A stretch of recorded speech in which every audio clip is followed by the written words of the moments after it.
Hi friends, ఈ నాకు 2 returns వచ్చాయండి. చాలా అంటే చాలా బాధ అనిపిస్తుంది. మళ్ళా దాంట్లో కామెంట్ ఏమొచ్చిందంటే ప్రోడక్ట్ మిస్సింగ్ అని, మళ్ళా క్వాలిటీ మంచిగా లేదండి. కానీ క్వాలిటీ మంచిగా ఉందండి. ఈ బ్లౌజెస్ బాగానే సేల్ అవుతుంది నాకు. కానీ కొందరు టైంపాస్కి పెడుతున్నారండి. నేను ఏమో కొత్తగా స్టార్ట్ చేశాను బిజినెస్. టైంపాస్కి ఆర్డర్ పెట్టాలి, కానీ అది మాకు రిటర్న్ వచ్చేసరికి 157 రూపీస్ ఛార్జ్ పడుతుంది. మాకు చాలా అంటే చాలా బాధ అనిపిస్తుంది. ఇలా ఎవ్వరు చేయకండి.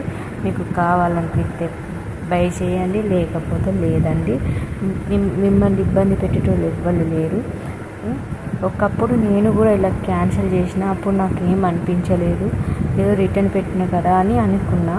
కానీ ఇప్పుడు రిటర్న్ వస్తుంటే నాకు అర్థమవుతుంది పాపం ఈ సేల్ చేసే వాళ్ళకి ఎంత ఇబ్బంది అవుతుందో, ఎంత ఛార్జ్ పడుతుందో అని. ప్లీజ్ అండి, మీరు ఇంకా ఎవరిని ఏ సేలర్స్ని కానీ ఇబ్బంది పెట్టకండి. ఎందుకంటే వాళ్ళకి రిటర్నే కదా మేము పంపేది అని మీకు అనిపిస్తుంది, కానీ ఆ రిటర్న్ పడితే వాళ్ళకి ఛార్జ్ ఎంత పడుతుందని మీరు చూస్తలేరు. ప్లీజ్ అండి, బ్లౌజ్ రేట్ ఏమో తక్కువ, ఛార్జ్ ఏమో ఎక్కువ పడుతుంది. మాకు చాలా అంటే చాలా ఇబ్బందిగా ఉన్నది. మీరు బై చేస్తే చేయండి, మాకు అమౌంట్ పడేటట్టే మేము సేల్ చేస్తున్నాం. ప్లీజ్ అండి, ప్లీజ్.